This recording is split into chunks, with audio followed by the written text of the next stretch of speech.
Hi, everybody. John Faring here with LiveLARGE Universe, and I've got my new buddy, Tom Bauer, here with me tonight. How you doing, Tom? I'm doing awesome. I'm excited to be on the show and can't wait to tell some stories. Awesome, awesome. Well, speaking of stories, I mean, you kind of teed this up in your feed, and I think you're right. Like, there's nothing wrong with two friends just talking sleds and having a good time. And let's just open the show with just a little good fun ribbing here. So, rumor has it that you being a Polaris ambassador and all, you're under this this impression that Polaris snowmobiles are the best, and that's what you ride now, right? Is that the truth? Uh, yes, of course. Because I've been over here. I mean, I've ridden all the different brands, and I've ridden Skidoo, I've ridden Arctic Cat, Polaris, all this stuff. But like Skidoo's been kind of my favorite wild. So like, how can you be right, and how can I be right? Like, how can we both be right? Like, how is that possible? If Polaris is the best, and I think Skidoo is the best, what's going on in the universe? Whatever delusion that you want to see, John, that's just what you need to see. Wow, wow. Well, I like to tell myself stories. It helps me sleep better at night. But Yeah. that's the awesome part is all these machines are great. And rumor has it that you didn't always even ride Polaris. You actually, what did you ride before you got into Polaris? I used to be a big Arctic Cat rider, and once my dad found out I switched over to Polaris, he kind of threw me out of the wheels. So that took a little while to mend that sore there. Man, man. Well, hey, let's just do a quick. Yep, shows we're live on Facebook. We got people rolling in here. Anybody who's just rolling in now, you missed out, and got some good jokes in here about some sled, some sled bashing, if you will, back and forth. But go into the comments right now and let us know where you're watching from and what you ride. Let's hear what you ride. But let me just spot check the show. Yep, looks like we're live, we're public, we're good to go. And so let me go to a quick commercial break while people are checking in and logging in here and letting us know where they're at, what they ride. But let's go into some important business because, Tom, you know this because we've chatted about it, is Avalanche Alliance, and I'm showing everybody right now. And yes, it's a Polaris. We're giving away, the Avalanche Alliance is giving away a 2023 Polaris Boost.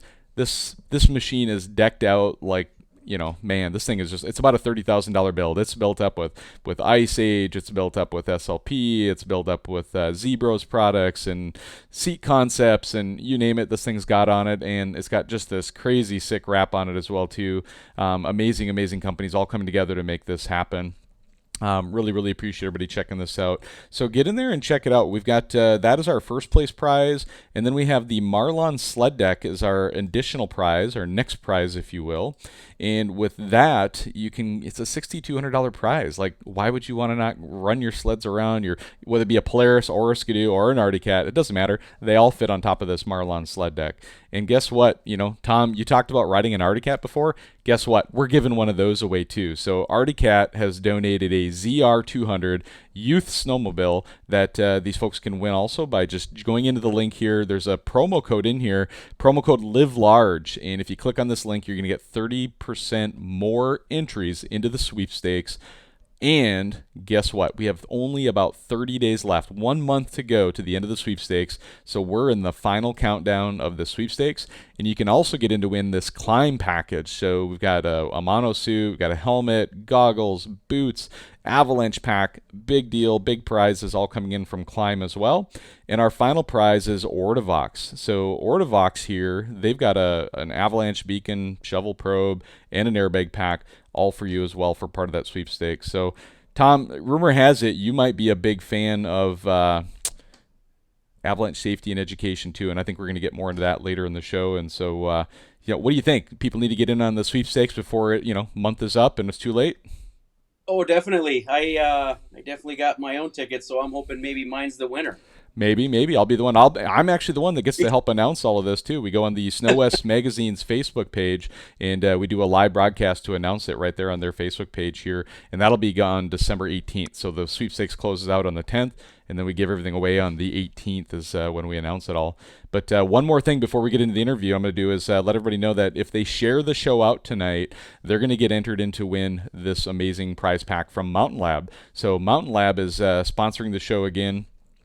Just here, a week or two ago, we gave away another handsaw, and now we have this hand chainsaw as well as this foldable saw. Both of these prizes will be mailed out to you if you help share this out. We'll get you in to win a little mini sweepstakes there, just for helping get the word out about the show and what we're doing. So, Tom, man, all these commercial breaks, and now it's time to get to business. Business. Let's get her done. Let's get her done. So we've got a few folks coming in here, and if you haven't already, guys, get in there. Guys and gals, get in there. Let us know where you're watching from, and what do you ride? Like, poor Tom doesn't want to feel alone here riding Polaris with a Skidoo guy like me sitting beside him, and I don't want to feel alone if I'm the only Skidoo guy in the room. So let's see what everybody's riding. We got Linda Hill Batterton. She's in Milton Freewater area, 23 Chaos 165. So one vote for Polaris. You got one there. Isaac Sample is here. Isaac, let us know what you're riding right now. I can't remember. I think it's a Polaris. Sody Clay is here. It says Ortovox is what he uses for his Avalanche gear. Kevin Carell is here, a fellow Skidoo rider. You guys, tonight is the battle of the brands. We're gonna go back and forth. No. We're just gonna have a little fun with this too. It's not gonna get ugly. We're all just good friends riding together, having a good time. Yeah. So, man. Tom, you and I got to meet each other in person for the first time at Heydays 2023. What is that, a couple months ago now it was, early September. And I was just, minding my own business, wearing my Avalanche Alliance sweepstakes t-shirt, and you walked up, and if I remember it, you snuck up behind me, and you're like, hey. No, I don't remember. Anyway, you came up and said hi, and we had a great conversation. Tell me what happened on your side of the story. When you walked up, what was your goal in coming up and saying hi? Well, mainly over the years, I've watched your podcast, and I've always enjoyed watching the podcast and then what you do with the snowmobile community. So I always wanted to kind of meet you. And, we've kind of followed each other on, social medias and stuff throughout the years. But when I saw you over there, I'm like, I got to go talk to this guy. I got to introduce myself. And I feel like we'd have had a great conversation. And, what we did. And it was awesome. And it ended up being coming to this podcast. So that's great. Yeah. As soon as we got to chat with you for a few minutes, it didn't take me too long to realize this could be an amazing interview, and I think we're going to have a good time sharing your story. And really what this story is about is this idea, and if there's so many people kind of share this story, and everybody's story is unique and different, but the theme behind tonight's story is this idea of, man, snowmobiling tends to be kind of the glue that just ties our families together. It kind of ties our lives together. We meet friends. We get to spend quality time with our our kids sometimes. Sometimes it's our parents. But it's really this passion that has driven and motivated pretty much every aspect of your life.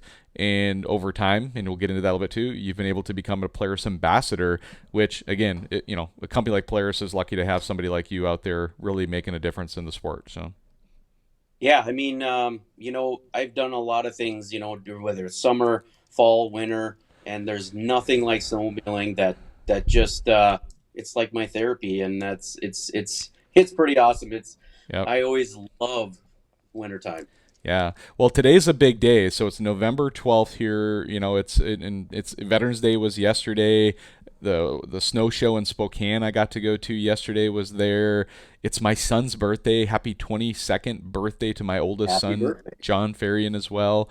And it's a month away from Avalanche. There's so much.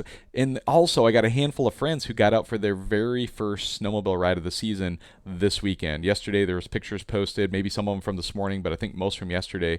And, there's 2 foot of snow up in the mountains, just enough to go out there and get the manufacturers and the snowmobile dealerships really excited about selling a whole bunch of new A-arms and other parts that, when you smash into the stuff under the snow, right? Yeah. Yes. Yeah. I may or may not have hit a few things in my day. Yes. Yeah, it can happen.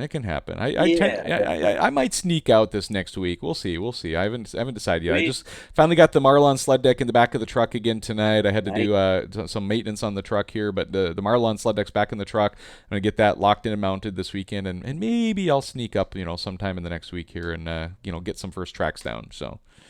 Sweet. All right. Well, let's get to business here. So, Tom, give us a kind of a high level. Who the heck is Tom Bauer? Let's go for it. I'm a Polaris ambassador, obviously, and live in North Dakota, and been born and raised here, and try to get out west to ride as much as possible, and then to spread awareness of safety and avalanche and have some fun. That's what I do. That's awesome. I kind of am starting to, because I'm from Minnesota originally, just next door to North Dakota. And I know the folks in Minnesota, like myself, most of us that live there, we tend to ride mostly in Minnesota, and it's a lot of trail network. Sometimes we buzz over to Wisconsin or Upper Michigan, northern Minnesota. And then most of the friends that I know that live in North Dakota, though, I'm going to guess. You tell me if I'm right or wrong. Like, probably 25% of their seasonal riding probably happens in North Dakota. And then most of you guys and gals in North Dakota are actually traveling to places like, what is it, over in Wyoming, the Bighorns. You've got Cook City, Montana, Yep. Island Park, Idaho. Like, those are kind of the quick, it's still a half of a day or a full day Right. drive to get to those 8 to 10 places. hours. Yeah. But most people don't realize that, even though North Dakota is kind of a Midwest state, most of the riders there are actually mountain riders because they have pretty easy access to jump on the interstate and get to some pretty darn good mountain riding. So Yeah, that's pretty much true. We don't have the winters like we used to have anymore to where we can ride a lot. So, and then once you get to go to the mountains, there's just something about the mountain. You get there to get to that. It's yeah. addicting, man. Yeah. Well, I've spent quite a bit of time in North Dakota between family and work and different things too. I've actually ridden there a few times, and here was my experience with North Dakota snowmobiling is that if you could go out in the first 24 hours, maybe 48 hours of snowing, and it wasn't already blowing 50 miles an hour, you probably could go out and enjoy the snow for a little bit. But within 48 hours or more, that snow has already been displaced from wherever it started, and it's now filled in all the low spots in the ditches and in maybe some trees. The 3 trees that are in North Dakota. That's a tree joke for North Dakota for everybody. A lot of farm fields out there. A lot of farm fields out there. Big, wide open spaces. But the snow tends to transport with the wind, and it gets either rock hard or it gets in the bulrushes, and the willows down in the ditch, and it can be bottomless. And so the riding can be kind of challenging. You're going from rock hard snow to deep epic, 6-foot deep drifts in the ditch, back and forth. So That's pretty much exactly it to a T right there. Yep. You yep. explained it very well. Yeah. Well, I actually did one time a road trip from Minnesota and made North Dakota. It was actually the Minot area. I went up to like Rugby, Minot, and they had just had a big old 2 to 3 foot big dumping of snow that came through. And I'm like, well, that's enough snow. I'm going to go for a drive. And so me and my brother jumped in my, I think it was my truck with a trailer, 2-place trailer, drove over there, unloaded in Rugby area. Is it Rugby? Rugby. Yeah. Rugby, yep. And so we unloaded there, and we literally rode the ditch line all the way over to Minot and back. And, we spent the whole afternoon just riding that, I think it was Highway 2 or whatever, the ditch line. And that's exactly what we found. It was like, one place it was almost bare dirt, and the next place in the willows, it was like 6 feet of powder that you almost got stuck in every time you went in it, right? So. Yep. Exactly. Fun times. So you have a long history of snowmobiling all the way from being a young kid. So let's go back and talk about kind of how you first started riding. And it sounds like your dad was a huge influence on you. Like, take us back and walk us through that.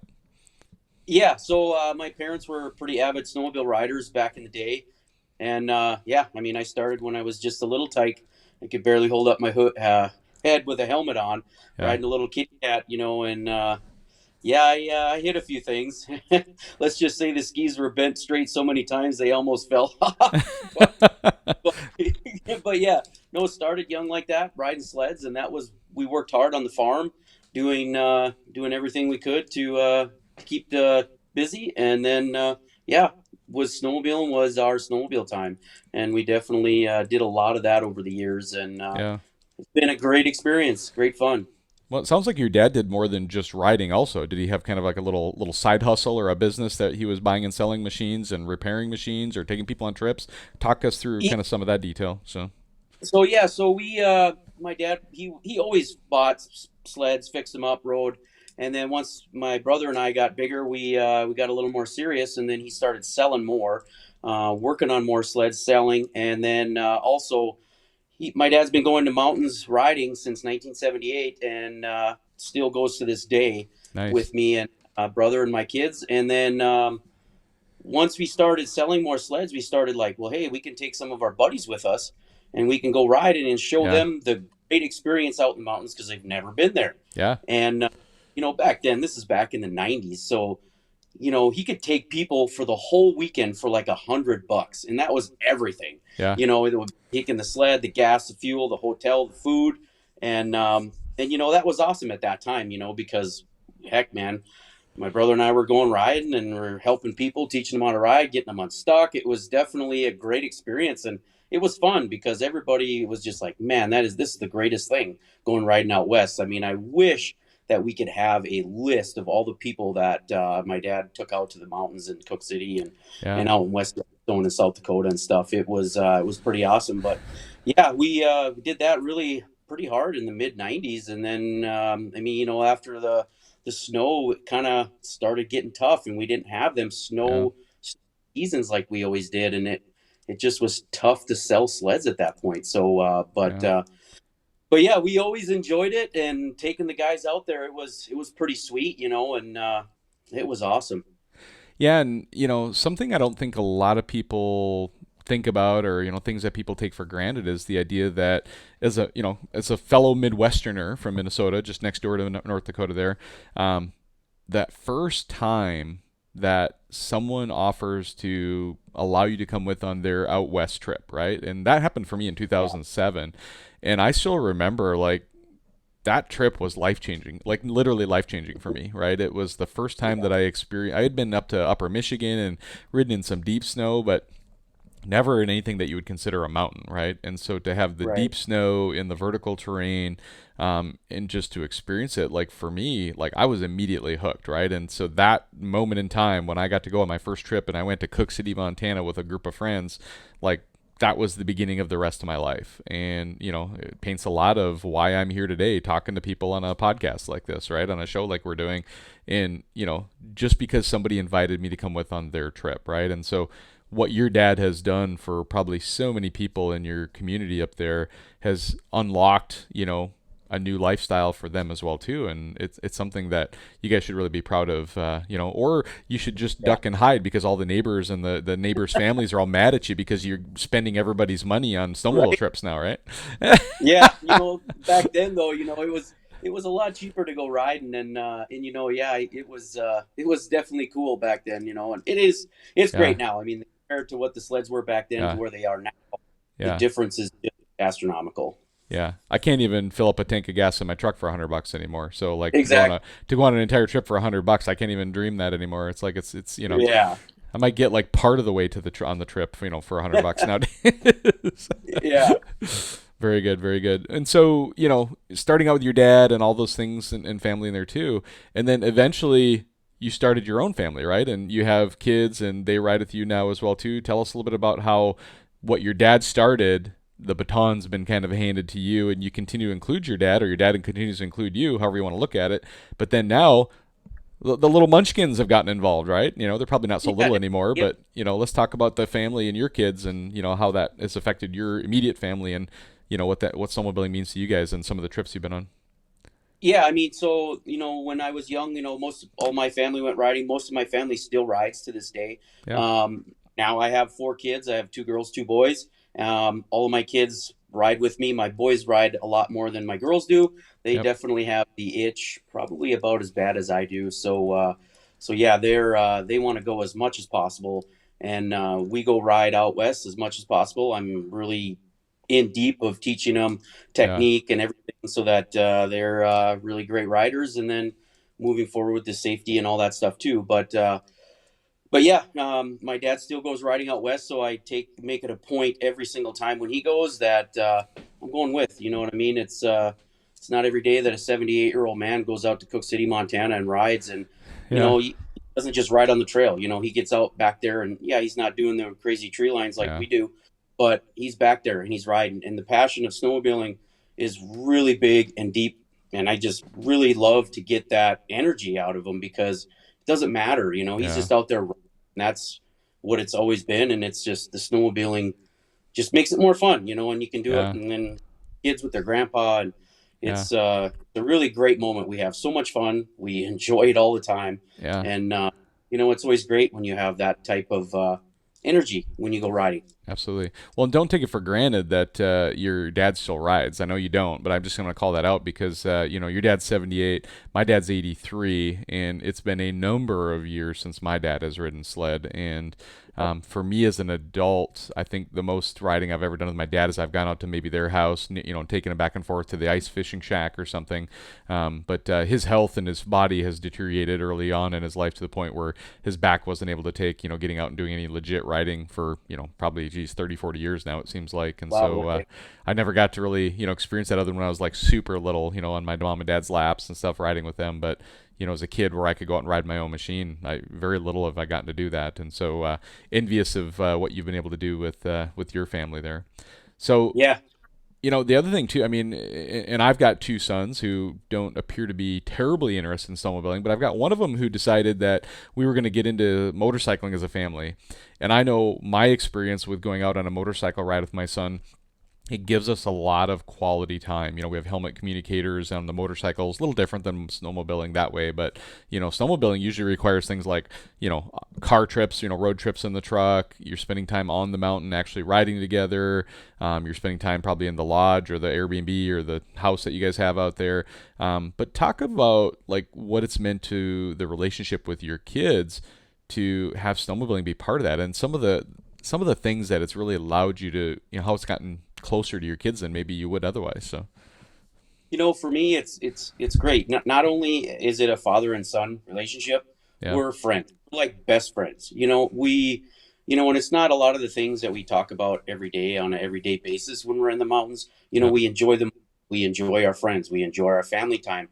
We have that fun of just, when someone gets stuck or falls off, or, you know what I mean? It's just the quality time that you get to spend with your kids. yeah, It's priceless. And, anybody that has the opportunity to do that where your kids are wanting to do yeah, something, highly, highly recommend that you take that opportunity. Yes, it is quite a bit expensive because you need more than one or two sleds. yep, But however, I can guarantee you that you will not regret a penny spent by doing all of that, because amen. it's all of the great moments that I've had throughout the years. There's no words to say how awesome it is. Yeah, no, that's fantastic. And so somewhere along the way, you became a Polaris ambassador. Tell us a little bit about that. How did that happen? And tell me a little bit about, since you've been an ambassador, let's start with just kind of how you became ambassador. Let's start there, and then we'll do some follow-up questions along, maybe some of the things that you've experienced since becoming an ambassador. Yeah. So once I kind of got a little older in my 20s, I kind of had got away from snowmobiling a little bit, not everything, but I had to work and kids and family and all that stuff. So I didn't get a lot of riding in. So then moving forward, I went to ride with Brant down in Colorado, and I tell you what, that opened my eyes up again. And like, I need to get back into this. I need to get more serious, and I need to move forward with doing whatever I can to ride. And since then, I just kept pushing my levels up. And I think it was the fall of 2018, got an email from Polaris stating just, they were looking for ambassadors. So I was like, okay, well, I'm really busy right now, but if I get the opportunity, I'm not going to turn it down. Yeah. I'll make it work. So I filled out the email, sent it in. I'm like, well, it's been a few months after that. I'm like, geez, well, maybe I didn't get anything or get accepted, but all of a sudden here one night, I was laying Yeah. in bed and was looking at emails. Sure enough, I got accepted. So, yeah, I mean, that's been a great organization to work with. It's been awesome to do all of that, and it's been great. This will be my 6th season as a Polaris ambassador. So, Very nice. yeah, just trying to do the best I can to represent a great company that we Yeah. work together with, and move forward from there. Nice. Did you get any feedback like early on when you first became an ambassador on, and maybe they didn't give you this feedback, maybe they did, but like, what are some of the things that maybe stuck out in your quote unquote application that, it was encouraging for them to reach out and say, yep, this is somebody who we want to help represent our brand. I don't want to speculate too much, but like, did they give you any feedback on that or no? Not really. They never really gave me any feedback. Basically, I just kind of told them my story of Yeah. kind of like a little bit of what we've talked about tonight. I went into a little more detail about things, but no, I just, said they'll look like somebody we could definitely work with. And yeah, I mean, we've been a Yeah. great relationship ever since. Awesome. Well, and I think, the reason I asked that question is because I think there's a lot of folks, who watch the show and just, follow snowmobiling as a sport in general. They're always curious, how did somebody become an ambassador for a particular company or, whatever. And I just thought I would see if we could highlight something there to maybe give somebody some tips on, ways they could do it. And maybe now we'll go into this idea of what have you been doing since you've been a Polaris ambassador, because the fact that you've renewed for 6 years in a row, that doesn't happen by accident either. Because I personally know people who became an ambassador, maybe they lasted a year or two, and then they didn't get picked up on following seasons.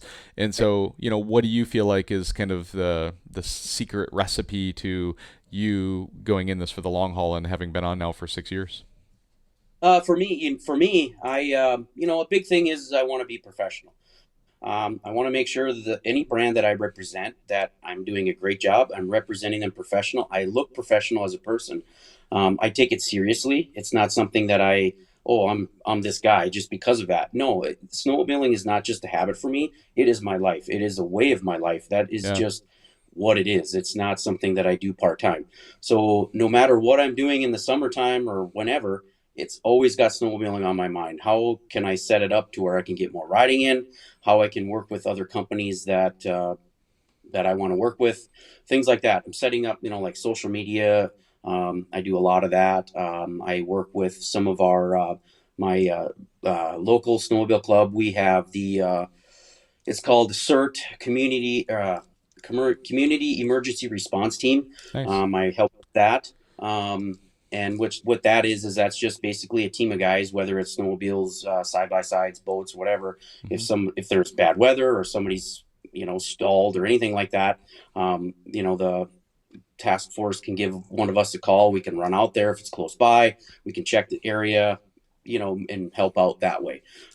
Do that. I do as much riding as I can, and that's mainly just the big part of it right there. I'm able to have helped out in some Polaris rides with Nice. directly Polaris, riding new sleds and things like that, which has been an awesome time as well. And then, just in meetings, taking input from other customers, and getting that back to Polaris as well. And any way that I can either help, whether it's a good positive Yep.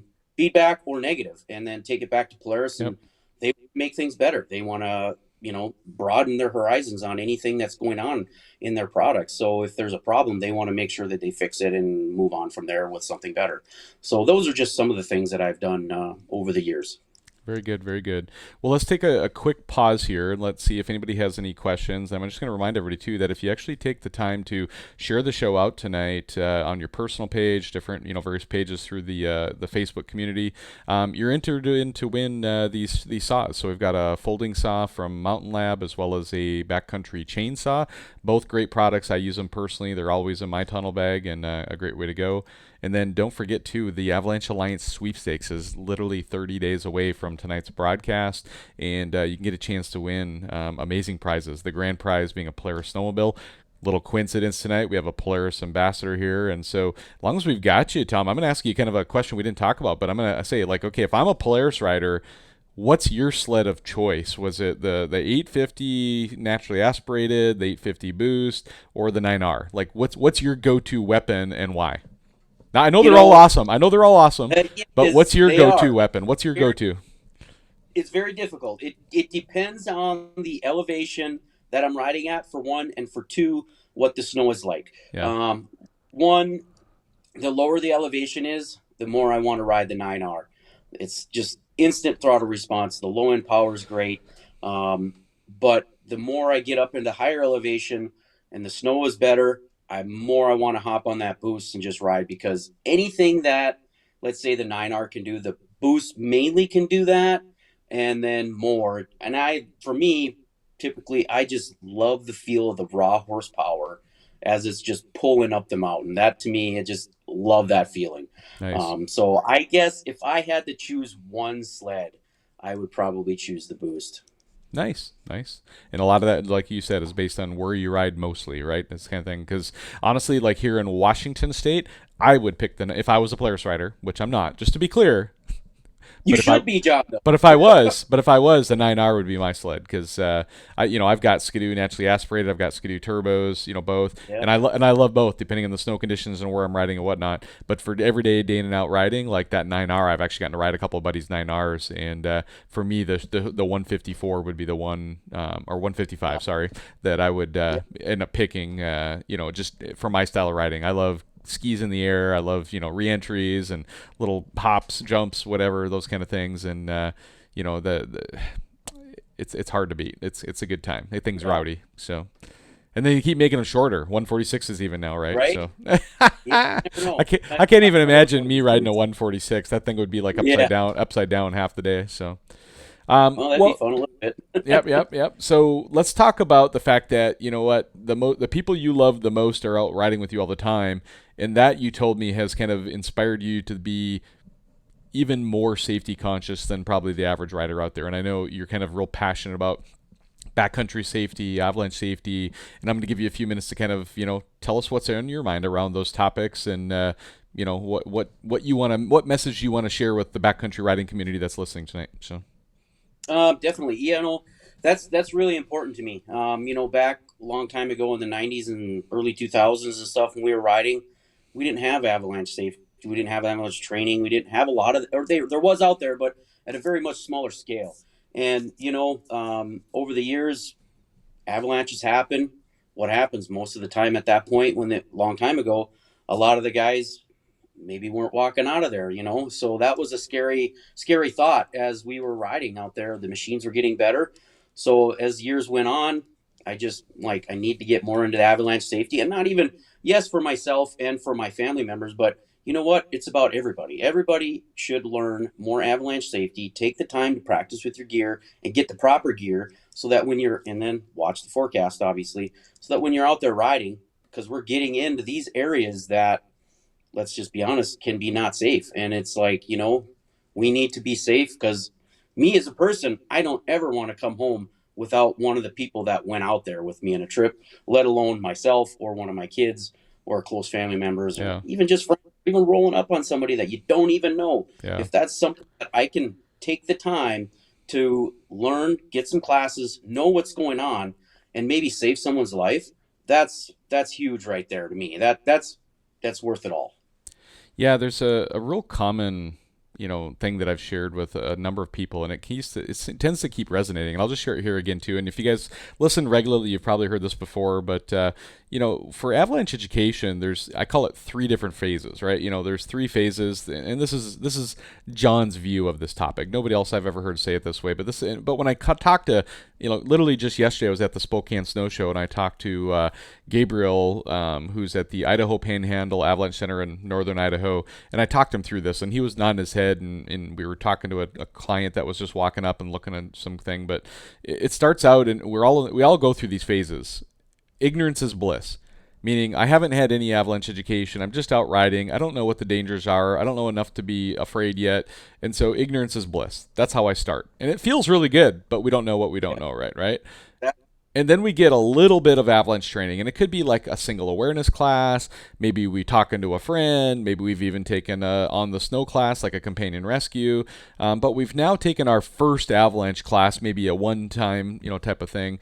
And now all of a sudden, the common thing that I know I said, and I think most people have said, is, oh my goodness, I can't believe I'm still alive. Like, all the dumb decisions I've made, all the stupid things I've done, the way our group used to ride, I can't believe we've survived this long. And it's really an eye-opener. And it becomes then that second phase I call the paranoia phase, because now everything is scary, because now I know enough that I should be afraid, and and it's dangerous. And it's not a good place to be. And I'm going to call that out right away, because yes, it's good to get some education, but if you're at that point where you're still afraid of everything, it means you need more education, which we all do. Everybody should get to the point where they're going through some kind of a level 1 avalanche class, AAA, ARI, whatever it is. But that level 1 avalanche class is 3 days of training, and it's a 3 8-hour session, so a total of 24 hours of training, and it's on the snow, and it's going to talk you through things like how to read the forecast, how to understand the forecast, how to assess the snow, and how to assess the terrain, and how to make good riding group decisions based on the information you're getting, and then go out and actually put it into practice and go through some drills and experience all these things and navigate through the terrain with a professional that can talk you through, like, okay, if the avalanche danger is high today, and here's the avalanche problems, and here's the elevations and the aspects that the dangers are, what are you going to do with that information, and how are you going to affect your ride plan, right? And when you've been through that and you've been able to put it into practice for a little bit, and you start seeing the byproducts of your better education and being able to make educated decisions, guess what? It's not scary anymore. Now you are Right. informed, and you get back to that final stage, which is riding is fun again. So it goes from Hmm. ignorance is bliss to paranoia to riding is fun again when you get enough education, because you can now make an educated decision with the information you have and go out and feel good about it. Unfortunately, there's way too many times when people are in that paranoia phase where they see a high avalanche danger rating on the forecast and they don't know enough of how to read it or how to understand it, how to interpret it, other than that it's a red day and I'm just staying home. Like that's kind of their mindset Right. sometimes, right? And I'm over here going like, you stay home because I'm going out and I'm going to shred those meadows like nobody's Yep. business, right? I'm staying off of avalanche terrain because, yeah, it's dangerous today and I'm not going to put myself at unnecessary risk. But the only way, when you go through this education, you figure it out, the only way an avalanche can happen is if you're in avalanche terrain. You know, you can't get caught in an Exactly. avalanche if you're not in avalanche terrain. And Yep. a flat meadow or a creek bed or whatever that you doesn't have big slopes around you, you're not going to get an avalanche. Snow can't slide when it's laying flat on the ground, right? Type of thing, Exactly. right? And so yeah, there's times where yeah, up the trail, maybe I'm going through a part of the trail where there's some danger there, and I know enough now not to play around that area, just to get through there quickly, maybe to space out my group, keep an eye on the people going through there, you know. So there's that idea of like, you know what? I know what I'm doing enough, you know, this is a generic statement, right? Like I as in writer John Smith Right. or Sally Smith, whoever, you know, I know enough to go out and understand what I'm dealing with so I can go out and enjoy my riding again and be confident in making good decisions. Doesn't always go perfect every time, you know, there's always risk, right? But the reality is get through all the training, get to that point where riding is fun for you again and you're not paranoid and scared. Because I think, you know, there's still a lot of ignorance is bliss people out there, let's be honest. But there's also a Yeah. lot of people who've gone through an awareness class and they're in that phase of paranoia and they're afraid to ride sometimes yet. So, Yeah, there's a lot of people that even kind of in our area and that live in our area. We talk about, well, we're going to go ride these certain areas and stuff like that, certain weekends. They're like, well, I'm not going there because of avalanche stuff. And it's like, yes, okay, I get that. There is, there's avalanche terrain in most places in the mall, a lot of places, but there's so much places where there isn't any avalanche yeah. terrain, and you can have a lot of fun and still enjoy Especially on a just turbo the mountain. sled or You a know? 9R where you can do Yeah, wheelies around the meadows all day, right? Just yeah, hit some little bumps in the meadow or a little terrain feature off to the side of yep, the creek and you can have a good time without putting yourself at a lot of risk. So, exactly, yep. exactly. Very good, very good. Well, I think we've talked through most of the items, if not all the items that we were hoping to talk through tonight. And I'm just going to give you a quick opportunity. Is there anything else that you have on your mind that you want to share with the audience tonight? Mainly just again, I want to touch base on family stuff with snowmobiling. It's so great to do that. Again, if you have kids or family members that want to go ride, I highly, highly recommend you get out there, get them out there, go riding with them. And again, not only do you get to go ride with them, and a lot of times you're taking videos, you're taking pictures, you're posting that stuff on Yeah. social medias. That's another area that you get to spend time with your loved ones.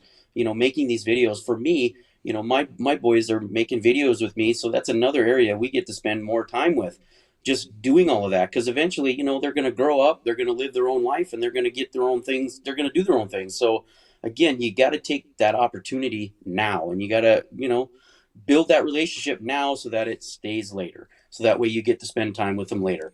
Like another thing is, make sure you're getting avalanche training. Get out there, get the proper gear, take the time to learn how to use it, practice with it, watch the forecast. And what I mean by that is don't just look at the forecast the day before you go. Yes, you can get a little bit of information on that, but follow the areas that you like to ride for multiple days or months before you go there, because when you read that forecast every day, you can look back and say, hey, I know they got so much snow, da da da, and this time they got this wind. There could be weak layers under there. There's so many signs that will tell you about avalanche terrain and how safe it is or how safe it isn't. So take the time, get the avalanche training, and just be as safe as you can. I mean, it's definitely snowmobiling is awesome. It's something that like I said, I do motorcycles, four wheelers, Yeah. all kinds of stuff like that. There is nothing that I have found that Yeah. that gets me to feel that the way I do. It's just amazing. Yeah, no, that's Uh, amazing. Great, passionate guy, of course. We know that. We see it. We hear it. Great story, family story. And again, Polaris is lucky to have you, and there's no wonder they continue to make you an ambassador year after year, and sharing your passion. And so, if folks, if they don't already, and they want to follow you on social media, whether it be Instagram, Facebook, how can they find you? How do they look you up? uh, on Facebook and YouTube, Tom Bauer. Instagram and TikTok, it's Tom Bauer 78. Or just hit me up anywhere you can, DM me or send me a message if you got any questions on anything as far as sleds, as far as anything Yep. whatsoever, anything that has to do with Polaris, Climb, Arctic FX, Oxbow, SLP. Shoot me a message if you got any questions. Got anything that you want to know? Let me know, and I will do my best to get you an answer. And yeah, we will just keep on riding. Awesome. And I know a guy like you doesn't do what you do alone, and you probably have a few people, whether it be sponsors or family members you'd love to say thank you to. Take a minute to that before we wrap up the show. Yeah, extremely thankful for obviously all the sponsors that are with me right now. I couldn't do what I do without them. Obviously, Polaris. This has been my 6th year. Been an awesome experience. Climb, the greatest gear out there. Arctic FX, great wraps. Oxbow radios, helmet lights, awesome. SLP, Superior Marine and Power Sports, and Action Motorsports is my Polaris dealer in Mandan. We will be having on this Thursday, November 16th, a Avalanche awareness class. If you got any questions, give them a call or message me up, and swing on down and get as much information as you can. Very good, very good. So, Tom, you go ahead and hang on for a minute here, and I'll see you on the flip side. And I'm going to tell everybody else, again, thanks for watching. Thanks for sharing the show, getting the message out about passionate snowmobiling here in the backcountry. God bless everybody. Live large. Have an amazing night. We'll talk to you all soon.